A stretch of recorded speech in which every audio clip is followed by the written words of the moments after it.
what does it take to become exceptional? What does it take to be part of the humans you see behind me here? Nietzsche, Ronaldo, Elon Musk, Eminem, Mozart, Newton, Einstein. So what does it take to be part of history? And it's a question I've been having. It's been a very long time. And my goal here today is to explore it with you. And I think it's an important question. And I'll explore it with you in the same way it was revealed to me. Right? So my younger self was interested in the same question. And throughout my reading and experiences, oh, by the way, you told me I need to look at the screen. Where's the screen? This one? All right. So throughout my experiences, I read books and I understood things that allowed me to answer this question. So today I want to explore it with you in this way. All right. So we're going to go back in history and we're going to go through it. You are your schedule. It all started with this book called Outliers. Okay. An outlier is anything that falls away from the mass. So an outlier is an exception. And in the book, the author, Malcolm Gladwell, introduces the law of 10,000 hours. Right, and this, the law of 10,000 hours. And the law dictates that if you spend 10,000 hours on any craft, you become an expert. Piano, music, I don't know, physics, biology, anything. If you spend 10,000 hours even cooking, you become an expert. And how long does it take to spend 10,000 hours? This would be the next logical question. And so it would take, if you spend 1 hour per day to become an expert, you need 27 years every day. For 365 days, if you spend 1 hour per day, you need 27 years. If you spend 8 hours per day, you need 3.4 years to become an expert. Okay? All right, interesting. And apparently all of those great men that I mentioned in the beginning, all the outliers, all the exceptions, they spent at least 10,000 hours on their craft, at least. And so since then, whenever I am inspired by someone, my first reflex is to go and hunt down for their schedule, right? What does their schedule look like? Give me the schedule and I'll give you the man. Show me how they spend their hours and I show you how exceptional they are. And so Elon Musk, I'm going to show you a few exceptions, all right? Elon Musk, 11 to 14 hours per day for 30 years. Right? He says it himself. I sleep, I work, I sleep. This is a schedule all of the time. You know, no wonder he is an exception. He spent so much time working that it's unreasonable for him not to be exceptional. Isaac Newton. So Isaac Newton, during the plague in the 1600s, spent 18 hours per day for 2 years. Right? He wrote a book that redefined physics. So he worked on calculus, optics, and gravity. Look at how many hours per day for 365 days. It's obsession. Right? So obsession makes you exceptional. We have so many other examples. Eminem, 7 hours per day for 9 years in the studio. Jordan Peterson. Who knows Jordan Peterson? All right, Jordan Peterson wrote his book, the first one, Maps of Meaning. It took him 3 hours per day for 15 years, every day. 15 years. No wonder he speaks that articulately, right? He spent his days writing. This mic is not exceptional, by the way. This is a device. Okay, Michael Phelps, 5 to 7 hours per day for 5 years, and he says it himself, no days off. Not even one. All right? Okay, Mozart, 5 to 6 hours for 30 days. All right, next. I think you get the point, right? Beethoven, next. Charles Darwin, next. Freud, next. Look at how many hours. Nietzsche, 7 hours per day for 7 years, next. So Einstein, I think, is iconic enough. Einstein said, I'm not smarter than other people. I just spend more time trying to answer the same question. So if I have one question and I spend 30 years trying to answer it, I'm going to find solutions that other people couldn't find. All right? All right, so I think a good way to remember things is to have images. So throughout the talk, I prepared a few images for you. This is the bricks image. And so the idea says that suppose you wake up every day and you're given 16 bricks, all right? Every brick is 1 hour. And at the end of the day, you need to move those bricks and you need to place them in a certain area, right? There are different areas. For example, money, relationships, work, music, cooking, whatever. There are different areas. The average person would build horizontally. They would put their bricks randomly without consistency in the different areas. Right? Someone like Newton or someone like Elon Musk would wake up every day, take all of his bricks and put them into work. All of them. Not for 1 year or two, for 10 years. So eventually, they would build an enormous structure in the work or physics area, whatever, whereas other people wouldn't have built really anything because they're not consistent. They're not putting their bricks in the same area. Their bricks are a bit averagely distributed. All right? And so I think from this, you understand something important. To become exceptional, one of the key ingredients is your ability to relentlessly move your bricks to the same area. This is one ingredient that would make you exceptional. It's not the only one, but it's an important one. All right, Aristotle, 2,300 years ago, said something that still applies today. So what I'm telling you is not new knowledge. The ancients knew them too. We are what we repeatedly do. Excellence is not an act. Excellence is a habit. Right? Excellence is a habit. We are what we repeatedly do. And this ends the act, basically. And the idea is, you are your schedule, right? You are how you spend your time. If you show me where you put your bricks, I can tell you who you are, right? We all are. I am my schedule, you are too. You are the cumulative hours you spent on your different crafts. And so at the time I noticed something, it was maybe 2021, my schedule never looked like theirs. And so I had one question in mind: how can I change my schedule for it to look like the schedule of those exceptional men? Is it something that is doable? Can I change myself to be the type of person that sticks to a plan, that creates a plan and sticks to it, that puts hours daily? Is it possible? And so this is the question for the next act, right? Can I create a schedule and actually stick to it? So act number 2, discipline is not enough. As we said, I need to change my schedule for it to look like those exceptional men. So I continue reading and I stumble upon new books. So Atomic Habits, 7 Habits of Highly Effective People, Discipline is Destiny, and other books about Stoicism. And what I learned is that discipline is something you can train. I learned about discipline first, right? And discipline is something you can train. So yes, there was a way for me to train myself to be able to stick to a schedule. And all of those books, they say the exact same thing. Your brain is plastic. You have patterns today, and there are ways to change those patterns. Okay? And so what is discipline? Discipline is sacrificing the now for the future. Right? Discipline is controlling yourself to keep a promise to yourself. And discipline is trainable. And the thing is, next slide.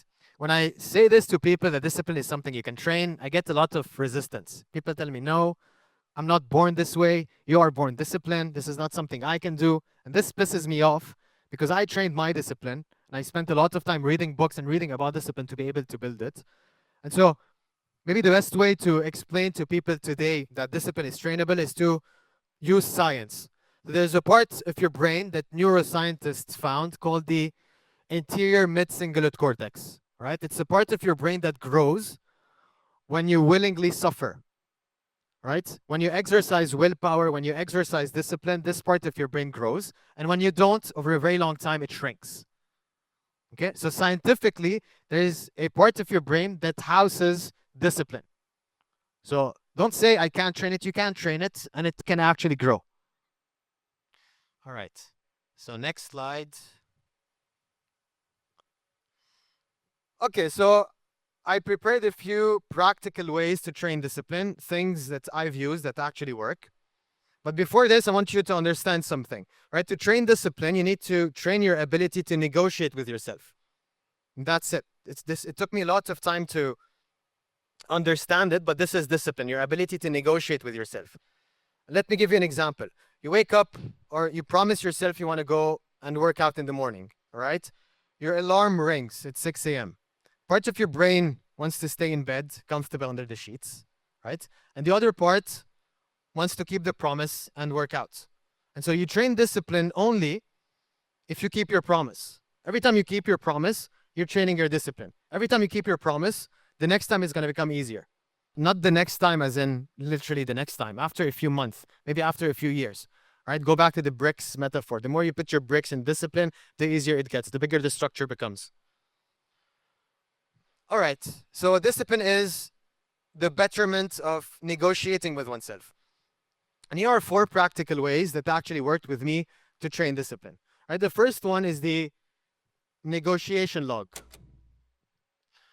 Basically, you're going to put all the dates of the year in the rows, and you're going to choose goals that you know are going to cause discipline. So daily habits you know are going to cause you to negotiate with yourself. An example for me was no smoking, no drinking, sleep early, go to the gym and read.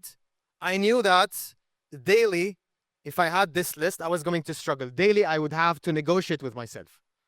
And today, by the way, I am this list. Took me maybe a year to fill it. But at the end of the year, today I don't need the list. I sleep early, I go to the gym, I read blah, blah. This is exactly me. And the idea is, once you actually keep your promise, you put the green check. And once you don't, you put the red X. And eventually, after a few months, maybe after years, you become more disciplined. And you're just training the negotiation and you're tracking negotiation, right? If you can measure it, you can improve it. That's the idea behind it. So measure it. Then eventually, if you have 100 days where you actually read, it becomes very hard not to read the next day. Right? Eventually, you flip your habits. Today, if I don't go to the gym, I feel bad. If I don't read, I feel bad. No, I completely flipped my habits. All right, so this is the first one. So just keep track of them. And I know some of you would say, I am not even disciplined to fill the list. And this is true. You are disciplined, you're just not consistent. So on your good days, when you feel disciplined, you fill the list. And when you become less disciplined, when you have your bad days, you forget about it. But eventually, when you come back to your senses, you reconstruct what happened and you fill the list again. All right? All right, next. So this is rule number 1. Rule number 2. So there's the book called How to Win Friends and Influence People. And in the book, there's a quote that says, the best way to win a losing argument is to avoid it. Right? I know I'm going to lose, so why don't I avoid it? At least I'm not losing. And this is the same idea here. So let's say you're on the couch and you want to be on your desk and you want to read. What you're going to do is that you're going to count to 10, and in 10 seconds, you have to change states. You have to move from the couch to your actual desk. Why count to 10? Because during those 10 seconds, usually you would negotiate with yourself. You'd be like, I'm lazy on the couch. I'm happy. I'm doom scrolling. I don't want to read right now. Right? I don't feel like it. But if you count to 10, your brain is used for something else. You're counting to 10. And so you move and you start reading. And once you read, it becomes easier to continue reading. Once you run, it's easier to continue running. The hard part is to change states. Right? So this was for rule number 2. Rule number 3 is the filter your environment. So a friend of mine, he is live, by the way, on YouTube. He places Carambar candies, the Carambar that I like, in front of the TV. So between the couch and the TV. So every time I go to his place, they are constantly in my field of vision. So after an hour or two, I eat all of them. All right? And so the idea is filter your environments. If you can't resist Nutella, don't buy Nutella. If you don't want to drink, don't go to a bar. If you don't want to sleep late, don't go to a party.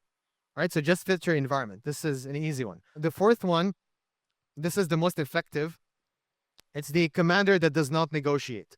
So there's a company called Stick. It's a commitment contract company. And the way it works is you create a contract with them, right? You set a goal, you stake something, your money or your reputation, and eventually if you don't achieve your goal, they take whatever you staked. So let me give you an example. There's an obese person that worked with them. His goal was to lose 100 kilos in 7 months. And they took pictures of them in underwear. And the goal was, if you don't lose in 7 months your weight, we're going to post the pictures. And it worked. Why did it work? Because the idea of him having his pictures all over the web was more painful than dieting. So he ended up losing all of the weight. So he created a sort of contract, a sort of commander that does not negotiate. The commander does not care if he's hungry or not. The pictures are going online, don't eat. And this is something I used to, when I open my phone and I say I'm going to spend 4 days in the dark, I'm doing the same thing, right? I'm telling to the world that I'm going to spend 4 days in the dark. And so when I wake up in the morning, or Stairmaster, today I had 3 hours of Stairmaster, I don't negotiate with myself. I'm forced to do it. It's too late. All of you know about it. Right? It becomes very hard for me to even negotiate. I wake up and I go because it is harder for me not to keep my word than to do 3 hours of Stairmaster. Right? So obviously there are other ways to use the commander. I can give an example. So my brother, for instance, at the end of the month, he has to pay his employees. Right? So he needs to find money. Again, a commander that does not negotiate, there are salaries that need to be paid. If he doesn't have the money, he needs to get it. Right? So same idea. Next. All right. So 2023, maybe September, I become disciplined enough. I can go to the gym daily and I can read daily after work. But something is still missing, right? I'm still not exceptional. Even if I spend 20 years reading and 20 years going to the gym, okay, I become fitter, I become well-read, but I don't reach Einstein or Elon Musk's level. So what's missing? What's missing is an aim. I'm not aiming at something, right? I'm just building discipline. It's not enough. And so the aim should be, your goal should be to aim at something that other people would laugh at. I think all of us heard this before. If you look at Nietzsche, Nietzsche's goal was to become the next Socrates. And if any one of you now stands up and says, I want to become the next Socrates, most of us would laugh, right? It looks like an impossible goal. Elon Musk's goal is to colonize space. Say, if anyone now stands up and says, I want to colonize space, people would laugh, right? And so I needed a sort of aim, a sort of goal that people would laugh at. This was the missing portion, let's say. And so the next question was, how can I build the mindset to be able to aim at the impossible? And again, is the mindset something I can build? Right? Is it in my hands or no? Is it something I'm born with?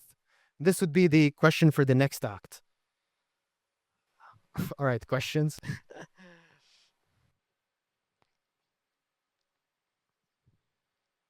No questions?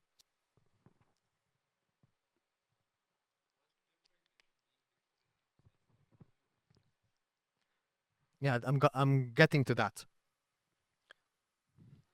But how do you reach obsession? You need to aim high. You need to aim at something greater than yourself, and we're gonna get to it.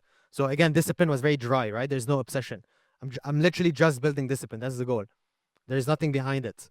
Once you have a goal, and if it's a very important goal, but you need to find it, well, you can start reaching obsession. All right. Any other questions?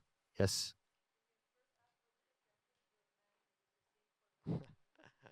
Is it the same for men and women? No, I don't know how to answer to that. I think you girls are less like. I think if a girl is extremely disciplined. So the question was, is it the same for men and women? Because in the first act there were only men in the pictures. And my answer is, I think today at least, and I haven't researched the subject enough, I think girls are less, so we're more gray, we're more consistent. You girls are more emotional. So I don't know if discipline can be used the same way. It feels very dry, but maybe you can tell me.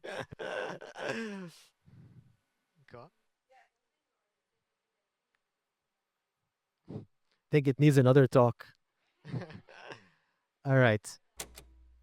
So Act 3, how to mold your mindset. And I think this is where it becomes interesting. So this is knowledge maybe you won't find online. So how to mold your mindset. So again, if we go back to the story, we met those exceptional people. We understand one of the key ingredients. You need to spend time on your craft, right? You need to build vertically, not horizontally. You need to put bricks in the same area daily. Great. Then we understand that, okay, can we become the type of person that moves his bricks in the same area? Yes, we can, right? Don't piss me off, you can.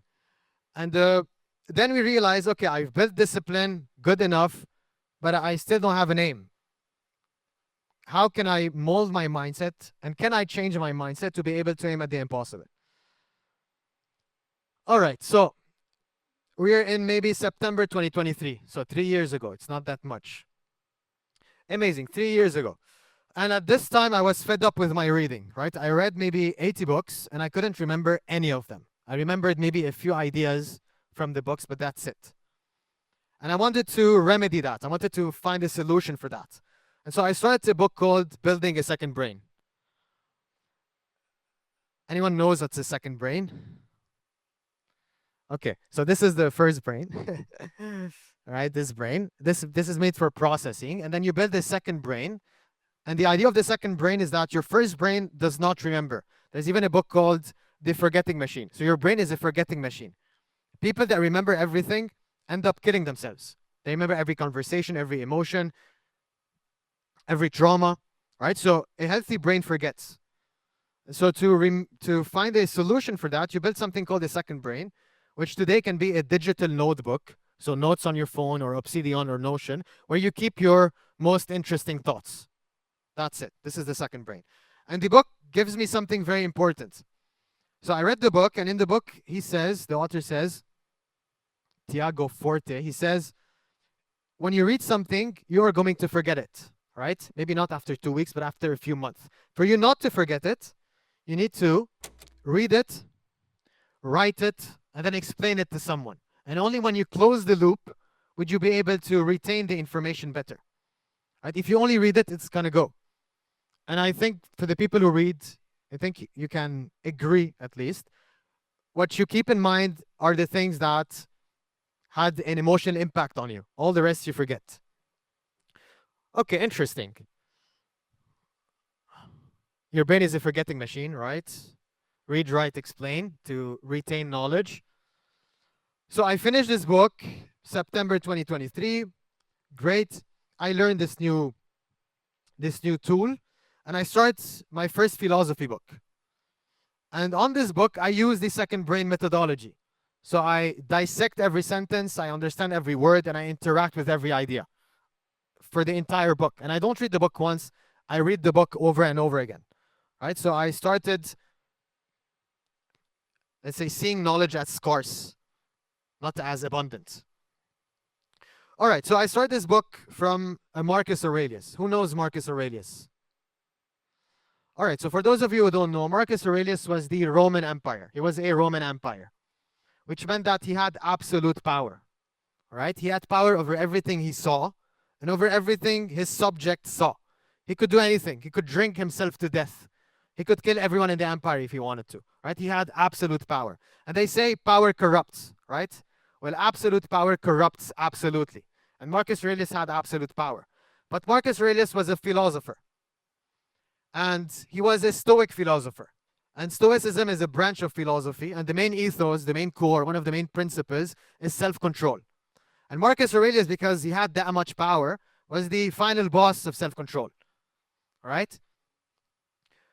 Okay, so Marcus Aurelius writes notes to himself. He wasn't writing a book, notes to himself. And when he dies, someone takes the notes and publishes them. So today you can find his book online. But the book, it's literally notes to himself. He wasn't writing for a crowd. Okay, so I was using the second brain methodology. I was reading the notes of an emperor, right? And not once or twice. I had discipline. I was reading it daily. And I was reading it using the second brain methodology. Again and again and again and again. And after a few months, something strange was happening. And I hope this works. After 8 months, I was literally getting controlled by Marcus Aurelius's idea. All of his ideas. Literally controlled. And maybe most of you won't believe me, but this is what happens when you interact with the same knowledge over and over again. And I loved it. Why did I love it? Because for the first time, I could shift, I could change my mindset. I was brainwashing myself. No one was brainwashing me. And I loved it, right? So to answer the question of the previous act, can you mold your mindset? Absolutely. Expose yourself to the same knowledge over and over again. Interact with it. Eventually you mold your mindset. You can change it. All you have to do is to find the right people to brainwash you. And again, as we said, one of the best ways for you to remember things is through images. So let's use an image. The image I have for you is the blank canvas. So when you're born as a blank canvas, in toile blanche, right? And as you grow up, people start throwing color at your canvas. Your parents, your brothers and sisters, your friends, your school, university, kindergarten, whatever. People throw colors at your canvas. And if you don't change that, you end up being other people's color. And every color being an idea of how you should live your life. What is right, what is wrong, what you should do, what you shouldn't do.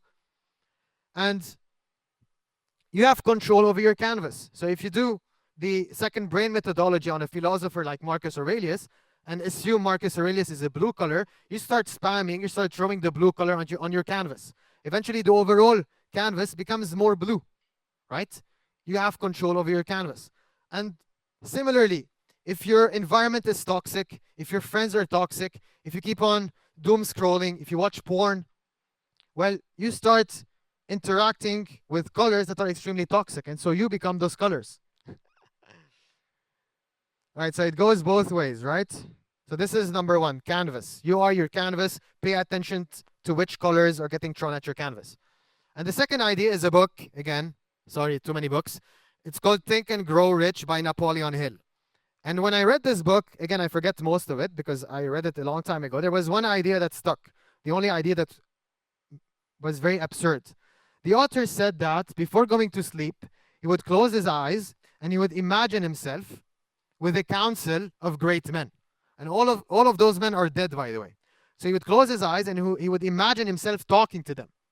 Look at the names. We have Henry Ford. We have Thomas Edison. We have Napoleon Bonaparte. We have Abraham Lincoln. So he chose men that inspired him, and he closed his eyes and imagined them on his council, and he would talk to them.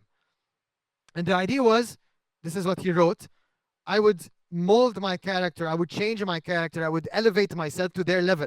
Right? They say you're the average of your friends.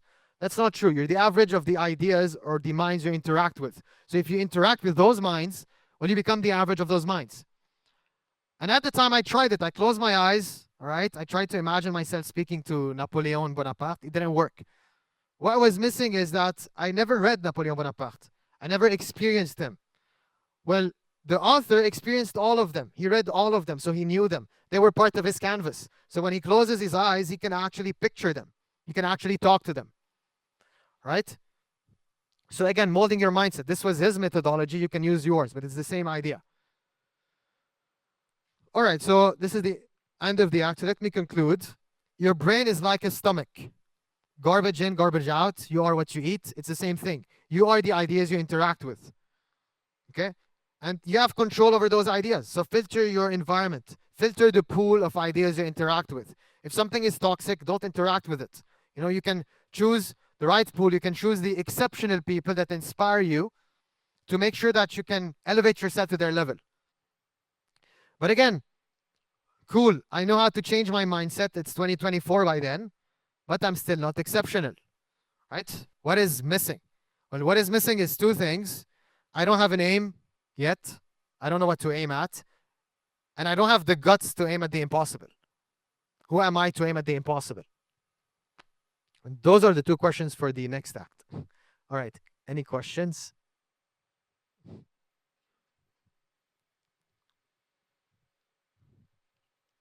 No? All right.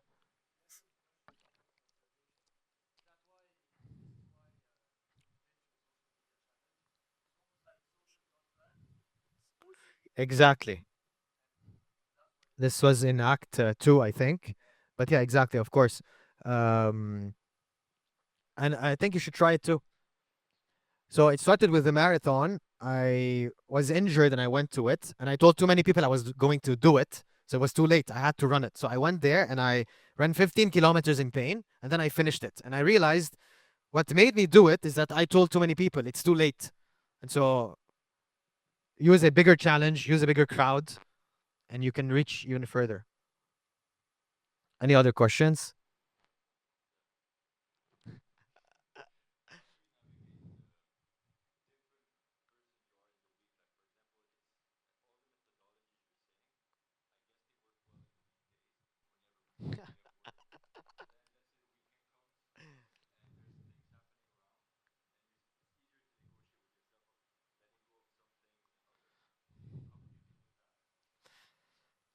So how would you deal with the weekends, basically?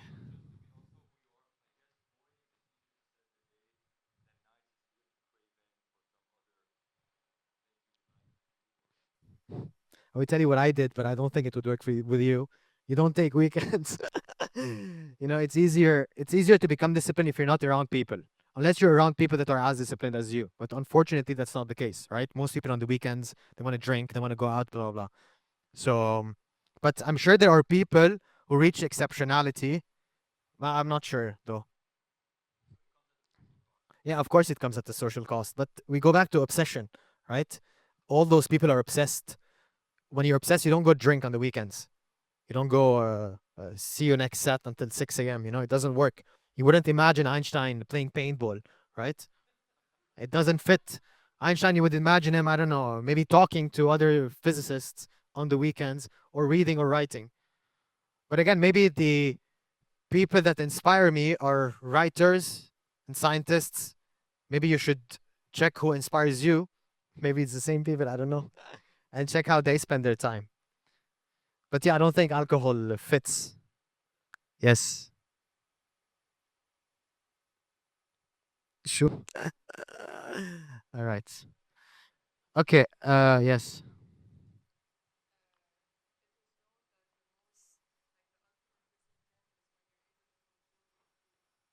Your food.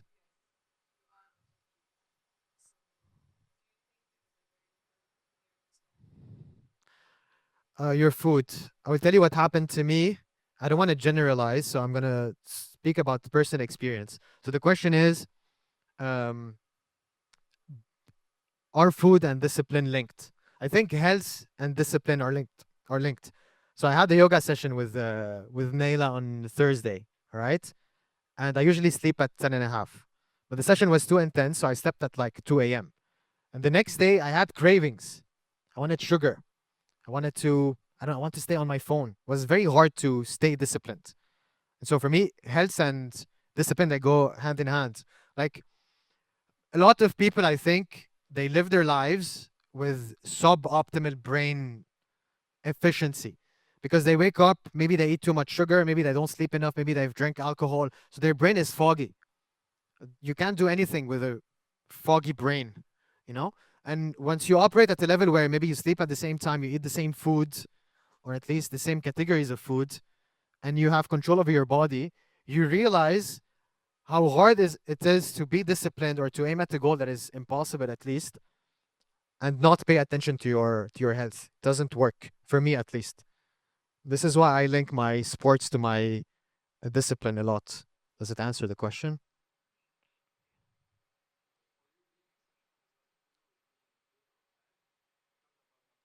Morality. Yeah, it doesn't. Do I consider Hitler exceptional? Does Hitler have a seat in history books? So yeah, I consider him exceptional. He is an exception, right? I don't think he could have. I don't think he would come to my tongue. uh, but I would go to Hitler's talk. But yeah, at least for this talk, it has nothing to do with morality. And for some people, Hitler is a hero. Same for Napoleon, right? Some people see him as a hero. Some people see him as the enemy. Good question. Yeah. Play.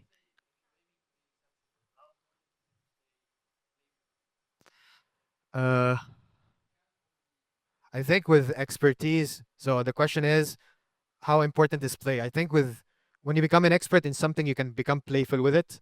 So if you play an instrument super well, you become playful while playing the instrument, right? Yeah, I think like, even if for me, one of my goals is to write. So I think if I become exceptional at writing, I become playful with it. So it is important, but it's a form of mastery. But play with video games,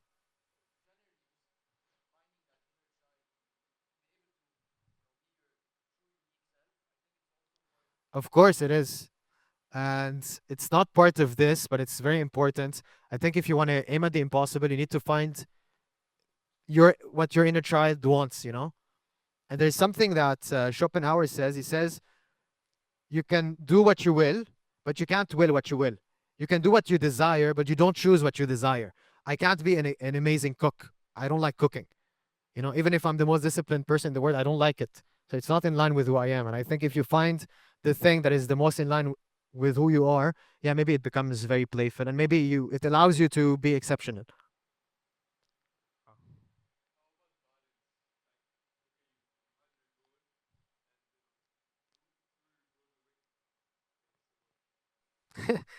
Yeah, okay. What about balance?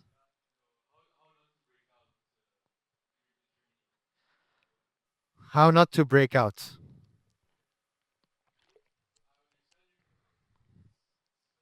Yeah, I understand the question.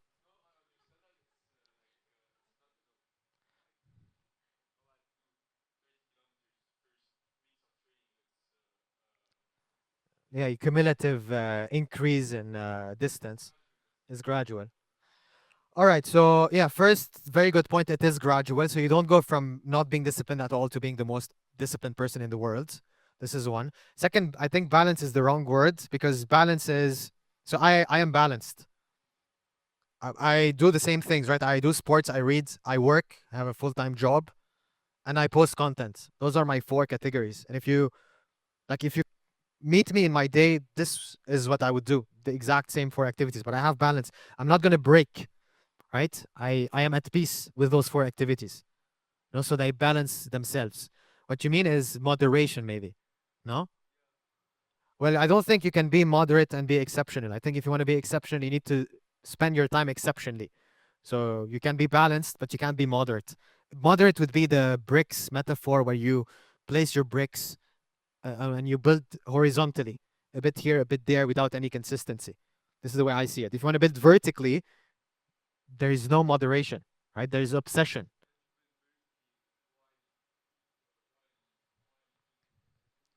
Can't you build vertically while building horizontally? Maybe, but it would take more time. Maybe it would take you 40 years to write a book instead of taking you 10, right? And you can build things on the side too. But I think it depends on your hours. Your currency is hours, right? Let's say it costs, I don't know, $1 million to be exceptional in piano. You can either spend every day, I don't know, $16, or you spend $2, but it's gonna take you more time. You see, it's the bricks. It's exactly the brick thing.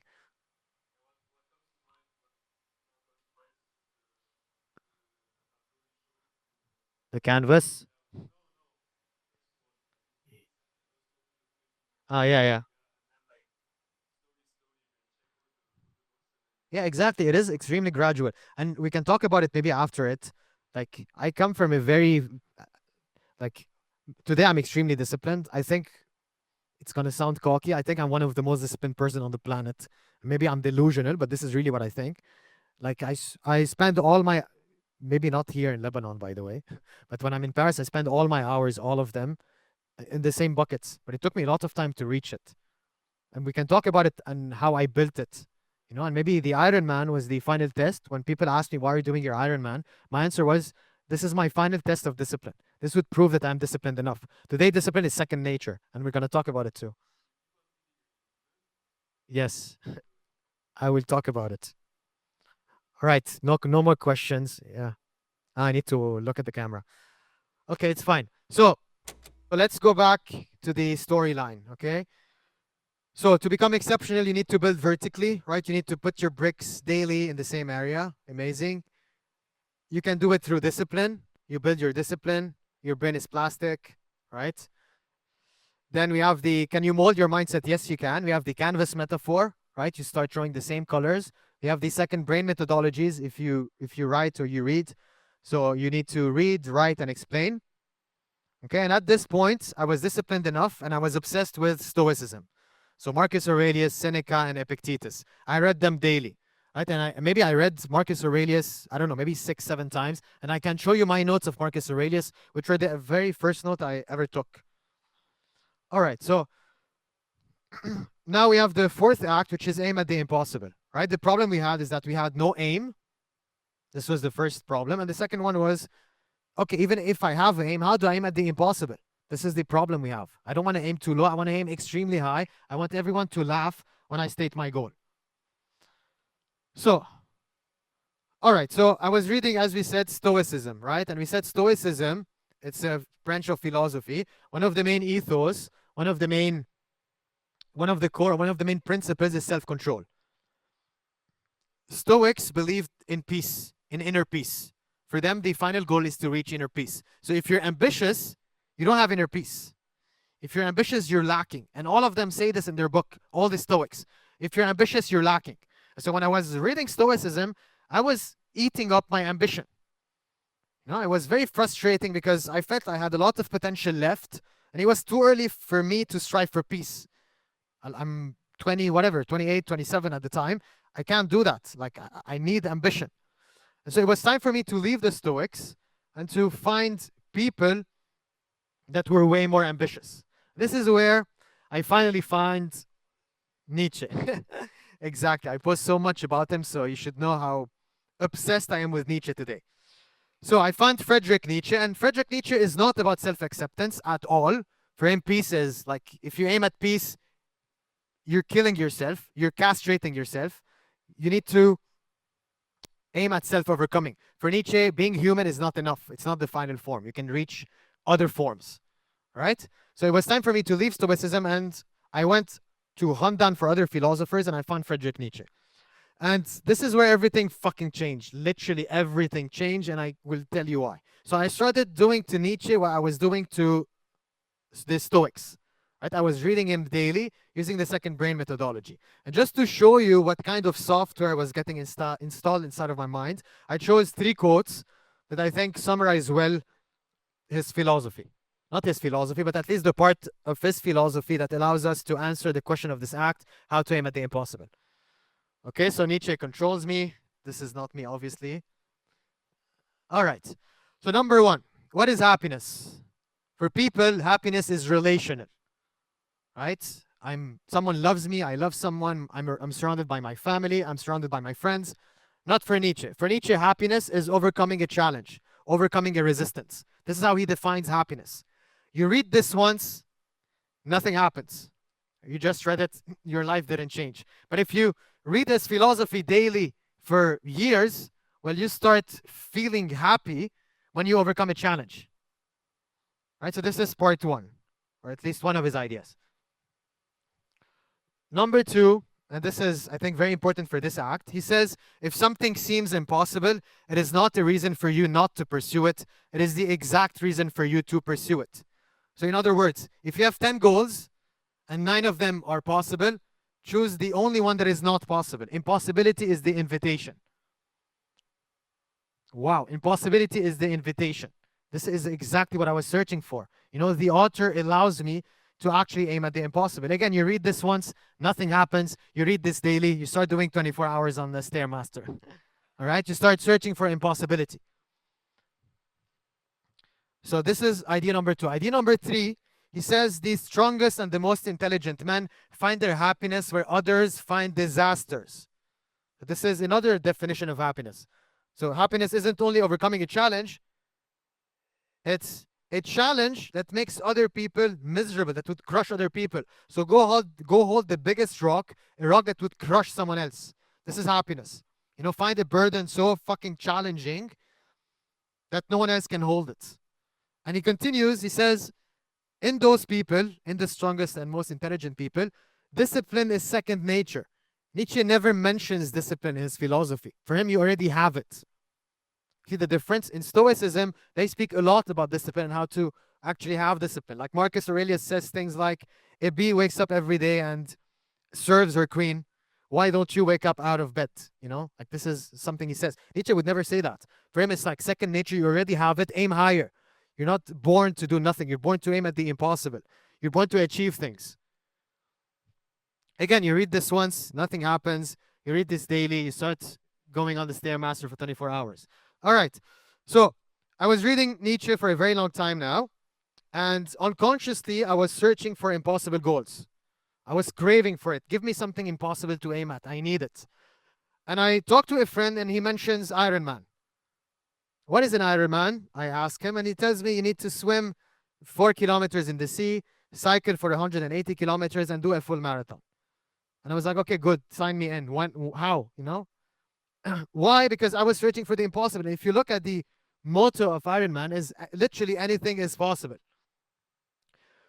And people kept asking, why Ironman? Why Ironman? Why Ironman? Why do you do this to yourself? You know, why do you suffer willingly? And besides everything I said about Nietzsche, I like this a lot. It's a samurai. His name is Miyamoto Musashi. It's a real figure. And he was one of the greatest fighters that ever lived. And he won 60 individual battles. Duels, 60 duels with swords. He won 60. Any one of them could have killed him, but he won all of them. And he writes in his book, The Book of Five Rings, if you know the way broadly, you will see it in everything. If you know the way broadly, you can see it in everything. In other words, if you reach mastery in one area of life, you can easily see how to reach mastery in the other areas of life. Right? At the time, I still had no goal. So this served me extremely well. What does it mean? So if you do an Ironman, maybe you're part of the 0.00, I don't know, what 1% of the population, okay? If you win an Ironman, you actually win it, world championship, you reach 0.000, whatever, you reach mastery. Well, if you know what it takes to win an Ironman, the discipline, the suffering, the struggle, saying no to everyone, not taking weekends off, blah, blah, blah. If you know what it takes, you can easily see what it would take to be, I don't know, a billionaire. What it would take to be the best father, whatever. What it would take to be a master in all the other areas of your life. You can see the way, right? It's the exact same tools that you need. And so when people ask me, why an Ironman? This was my answer. I don't know what to aim at. Let me aim at something, whatever, something impossible, for me to know what it means and what it feels like. And I finished my Ironman. And after a month and a half, I started posting daily on social media. I've never talked to a camera before. In 2 months, I'm posting daily. I open a company. It's not the best company in the world, but it's the first time I actually open a company. I start writing. So before I was writing, which was for me summarizing other people's ideas, I start writing my own ideas, something I thought was impossible. I decide to run a 24 hours race. Again, if you told me before the Ironman, you're going to run 120 kilometers with 6,000 elevation gain for 24 hours, it's impossible. You know? So again, I reached a point which is Ironman, which is very difficult. It opened the doors for other things.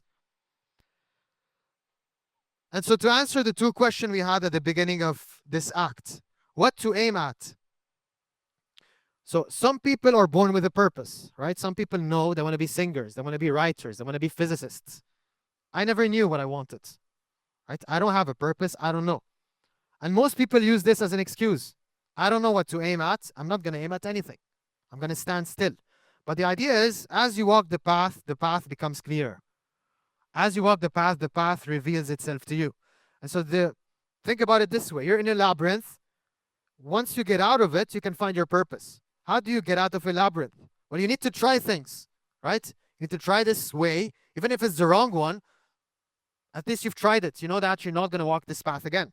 And eventually the path becomes clearer because you've walked the path, you've tried things. And so this is the first idea. If you don't know what to aim at something. As you walk the path becomes clearer. And the second one was how to aim at the impossible. And to aim at the impossible, in my opinion at least, you need to aim at the highest mountain you can see right now. Aim at your impossible, not the objective impossible. Aim at your impossible. Once you reach your impossible, the first peak, check and look for the second highest peak, the new peak, and go hunt for it. And eventually, you see the peaks are getting higher. Eventually, your subjective impossible, your impossible becomes the impossible. And let me give you an example. So I started with a marathon. Then I did a half Ironman. Then an Ironman, and the screen is off. And then I did the 24 hours race. Now I'm aiming at 24 hours on the Stairmaster. And guess what? If I don't touch the handles, I've broken a world record. So it wasn't that hard after all, right? It was 5 impossibles away. But could I have aimed at the 24 hours on the Stairmaster from the beginning? Obviously not. Staying on the same machine for 24 hours, like 1 hour of cycling in the Ironman on the stationary bike was impossible.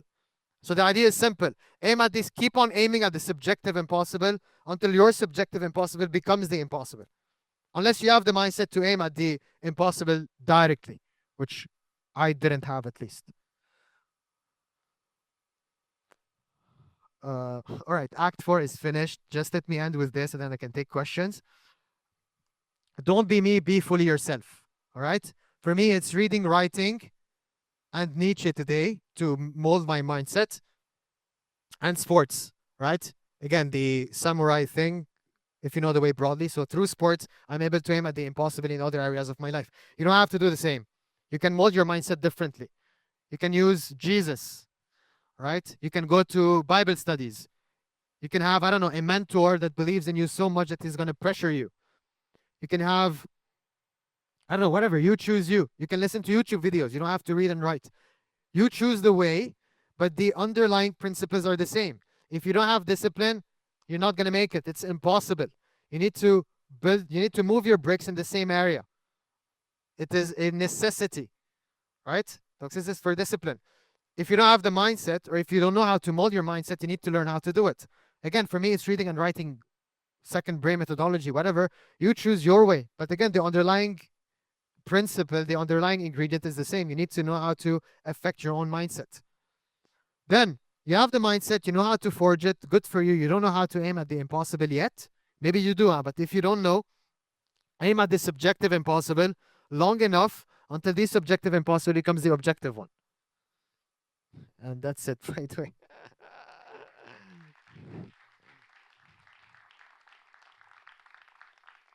All right, questions. Oh, we had a question before, the obsession one. I think if you aim at the, again, if you aim at the impossible, you're forced to be obsessed. You would want to like it. And I think obsession is way stronger than discipline. Discipline is forced. Obsession is, you have forced, you love it. So it's very different. You do it willingly. Discipline is to do something unwillingly.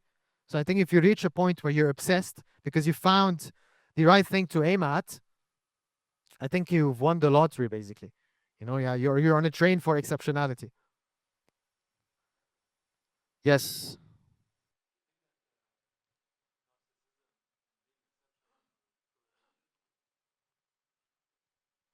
Do you think that narcissism and being exceptional are correlated? Uh, I think. Okay, look, Elishu, it's an excellent question. I think you need to be delusional. I think you must be delusional. I don't think you can make it without being delusional. I don't think it's possible. Again, you need to aim at the impossible. You can't aim at the impossible without being delusional. But narcissistic, uh, you know, I had this question once, and I don't know if it's the right way to answer, but if you look at all of those exceptions, very few of them are married.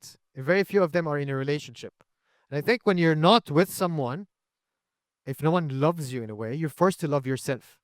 So are narcissistic people lonely people that love themselves because no one loves them? And if it's the case, then is it linked to exceptionality? I don't know, maybe. I don't know how to answer better than that. Good enough for you. Excellent question, Edge. Yes. I don't know. I didn't make it yet. How do you know when you made it?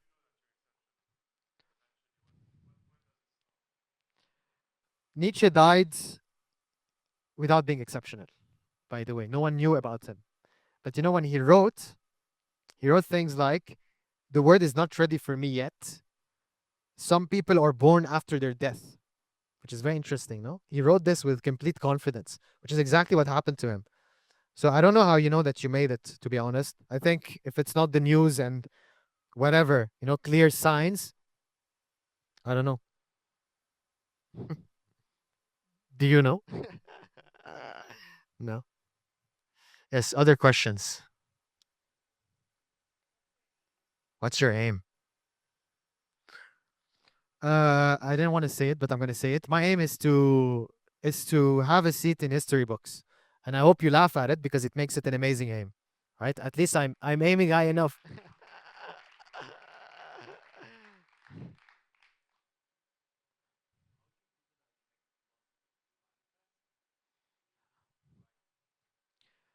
How do you how do you visualize the next impossible? Mm, for me, it feels more like a calling. I don't choose them; they unconsciously come to mind. You know, there's an idea from Nietzsche, and I hope I'm gonna be able to explain it well. He says, "So, I did an Ironman, right?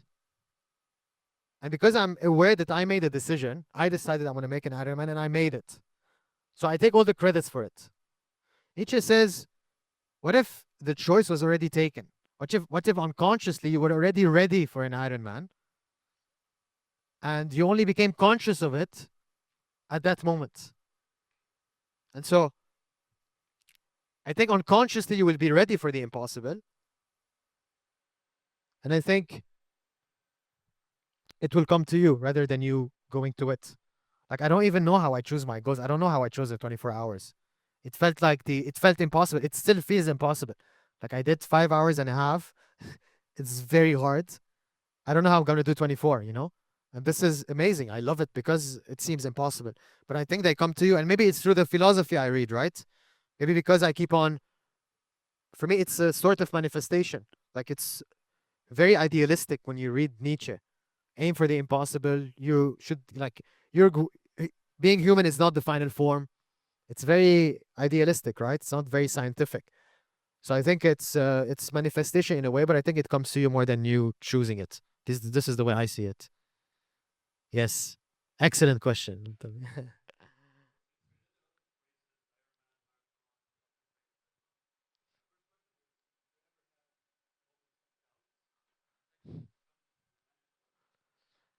Moments of doubts. So one thing, so the question was, I did a lot of races.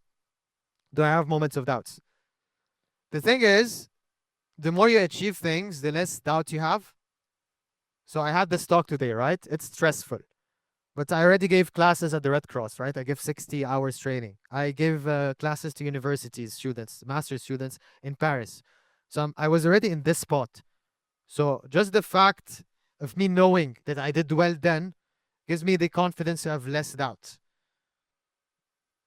Mm. So this is one. Do I have doubts? Yes, obviously I have. But I think this is something that non religious people lack, which is faith. And I think you need to have faith. And if you're too realistic,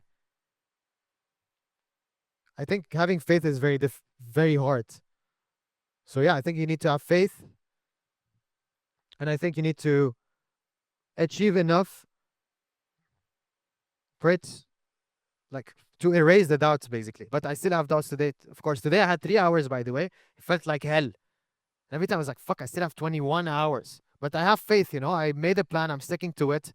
And again, because I ran 120 kilometers injured, so I know something is weird. I know, like, if I'm in a spot where I have to make it, I know I pull it off in some way. So I have faith. But again, faith is built. You run other races, you gain the confidence there, and then you come and you apply it here. So just achieve things, I guess, and you start climbing the impossible mountains. So yeah. Yes, other questions?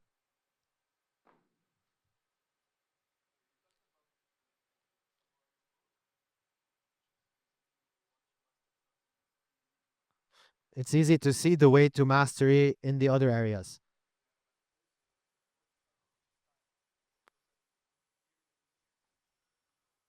Yes, of course. All right.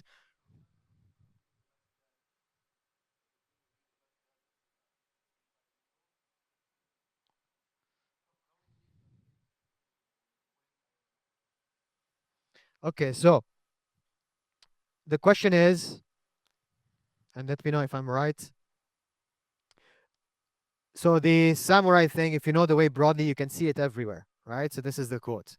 And then if you reach mastery in something, it's going to take ages.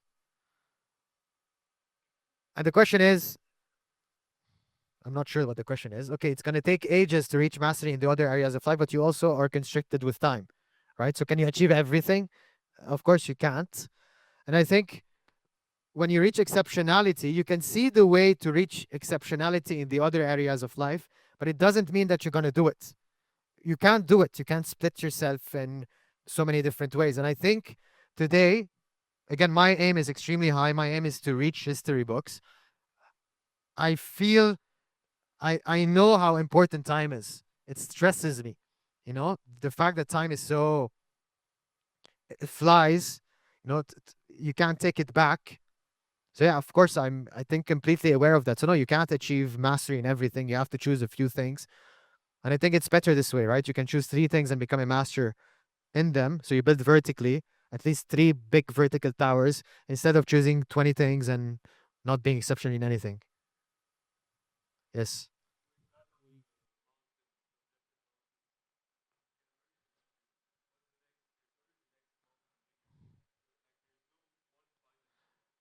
There is no There is no one final mountain. There is no one final mountain. Either way, can I tell you something? Everything that is possible today was once thought to be impossible, right? Even in sports sprinting, or now, like we have phones. Like if you talk to someone 1,000 years ago, phones, no way. So everything we take for granted today, it seemed impossible at the point. So yes, I think it's hard to find the true objective impossible, maybe, yeah.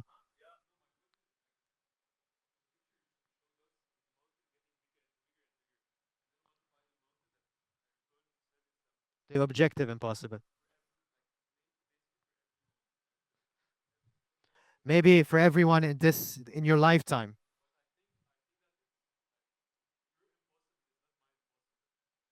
That's true.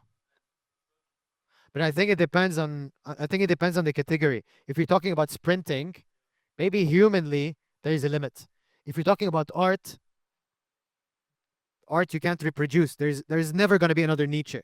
There's never going to be another Mozart, right? It's art. It's not something fixed. Whereas sprinting is fixed. Like maybe I don't know. I think there is an objective sprinting record, and I think there are papers about that, by the way. The marathon in less than 2 hours. There are papers that show that it's the objective impossible. So I think based on the category, maybe you can be closer to the objective impossible. And I think some categories don't have an objective impossible.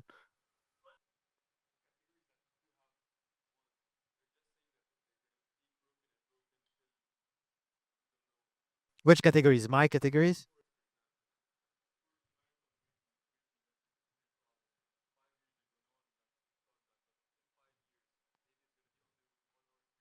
Yeah, maybe, but I think too, by the way, you made me think about something. I think our morphology is changing, right? I think humanity or all of us are getting taller. So maybe it has also something to do with sprinting. But yes, I agree with you. Let's say there's no objective impossible because eventually someone is going to break it. And I think that's a great lesson. If there's no impossible, why don't you aim at something great? Because everything is possible.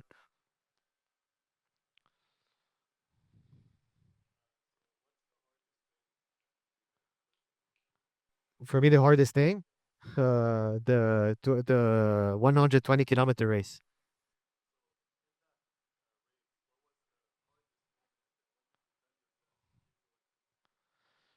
All right, that race. So just to give you context, so September, I open the camera and I say I'm gonna run 120 kilometers in 2 months. Okay, and I've never ran 120 kilometers, and I there was 6,000 elevation gain, and the terrain was technical. So it was very muddy. And for me, it was only a 120-kilometer race. I didn't think about the other things.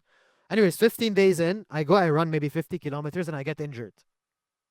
So I go to the race injured, literally. Like the day before the race, I went running and I ran 5 kilometers in a very slow pace and I had pain.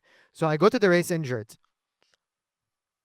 And he said, what was the hardest moment? I think I didn't think it was possible for me to finish it because I thought my injury would get to me, but it never actually got to me. And the hardest part was just getting to the next checkpoint. So every, I don't know, 30 kilometers, you have a checkpoint. And if you don't reach it on time, you're disqualified. So I didn't think about the greater goal. I just thought about the next step, you know? I need to be here in 1 hour. And this was the hardest part. How the fuck I'm going to make it in 1 hour? It's impossible, you know? And I managed to make it. And the good thing is my injury never signaled anything. I was injury free for the entire race. Yeah, but the hardest part was all of it. Like every time is I have to make it. By the way, I started the race walking. Maybe we were 800. Everyone was running in front of me. I was the last one. I was just walking. Everyone was running. I was walking for maybe I don't know, and for an hour I was the last one. And then for an hour I was walking, and then I started running, and I saw no one from my race until kilometer 75. I was literally the last, and so I literally got to the checkpoint on time every time. And so yes, I think this is the hardest part. And when I was done, it was the complete opposite. It was like, fuck, this was easy. Like, how the fuck did I manage to finish without training? You know, it's something is weird. And I'm still walking. I went home. I took maybe 4 hours to wash all my clothes because of the mud. So yeah, this completely flipped my limits again. It was like, What the fuck is possible? If I can do that without training, what can I do with training? You know? Did I answer? Maybe I went even above. Yes. What did I tell myself during the uh what did I tell myself during the difficult moments? During the race, it was the hardest thing I did in my life, by the way, during the race. But afterward, I started thinking that it was easy because I didn't train, but it was hard during the race. It was complete brainwashing to the whole race. I was saying things like, "It's easy, it's peanuts, it's nothing, I'm the strongest," you know? Yeah, exactly. I would say things like that, you know? Like what I said at the time is that I split myself in two. There was one that was suffering, and there was the other one that was completely delusional. This is how I managed it. Complete delusion. Yes. Can you higher your voice? Yes.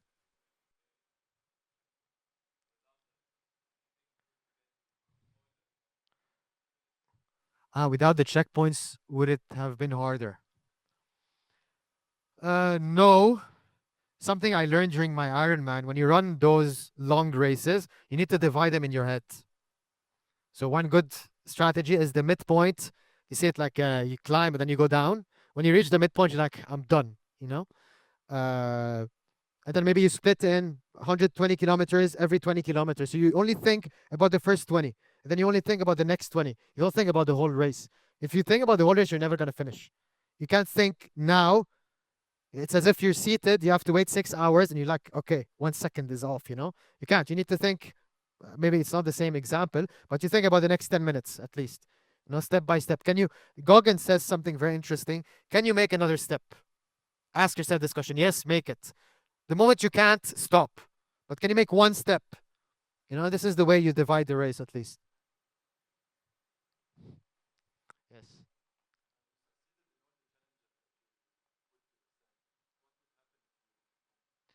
I succeeded in all the challenges I put to myself because I wasn't aiming high enough. I think the moment I aim high enough, I would reach a challenge I can't finish. And maybe the 24 hours would be this challenge. And if you talk about Goggins again, he tried to do the pull-up challenge. He failed 2 times or 3 times. You know, so he was really aiming high.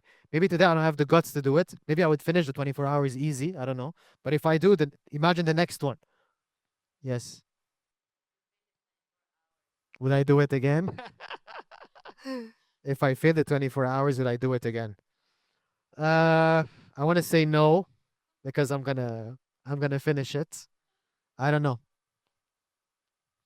I'm not imagining that I don't finish it. I'm gonna finish it. Yes. The record is 2.1 Everest, 100, 111,000, 111,000, and maybe 200 steps. But all of them are leaning on the machine. 24 hours. Basically, it's 24 hours. How high can you reach? But all of them, they lean on the machine. So for now, I never touch the handles, and I'm doing 5 hours and a half. Can I make the 24 hours without reaching the handles? If I can, even though I do less distance, it's maybe a new category, you know? They start literally their body on the machine, so they have less weight.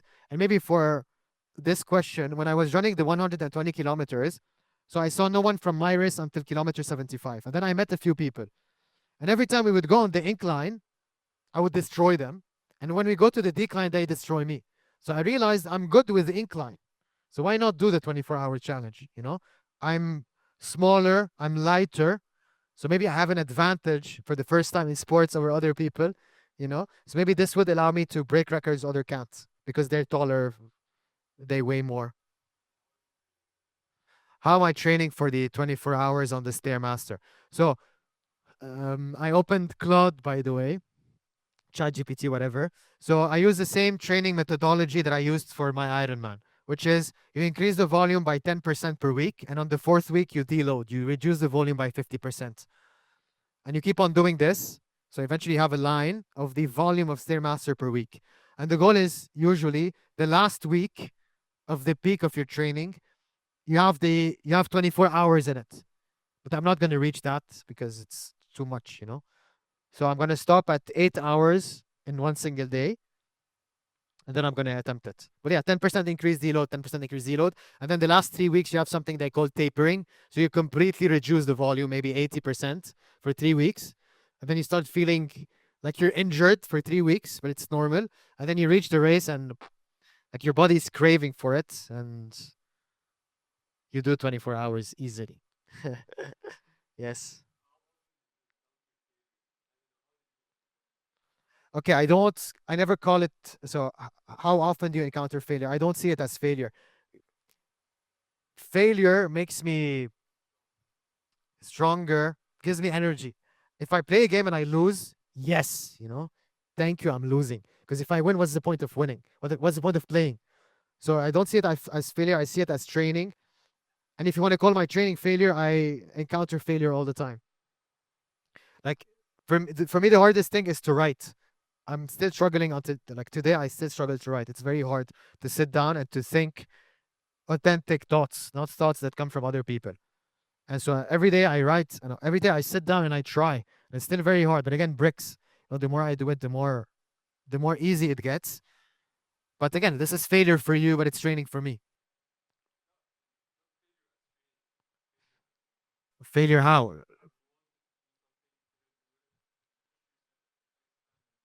But again, I don't see it this way, so I don't have one example. This stock could have been a failure. Maybe the beginning of the stock was a failure for me. It took time for me to get in the mood at least. But again, it's training. It's the first talk. What happens on the 1,000th talk? Maybe I don't even need to prepare. Maybe I can just go on stage and speak. So, and let's say I fail. This won't happen, but let's say I fail the 24-hour on Stairmaster. Fuck it, training. I'm gonna do the next one. You know?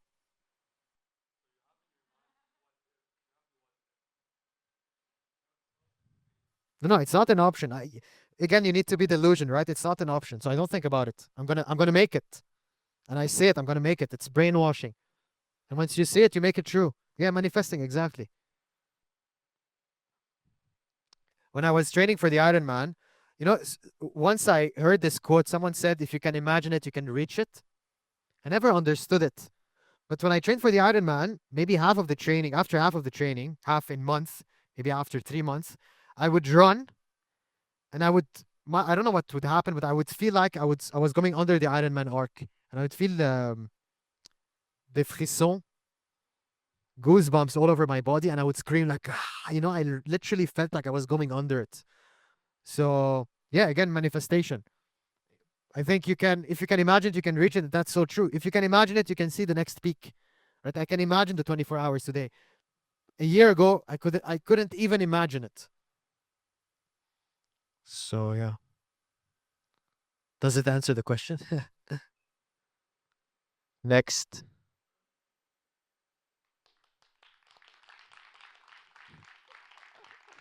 Thank you.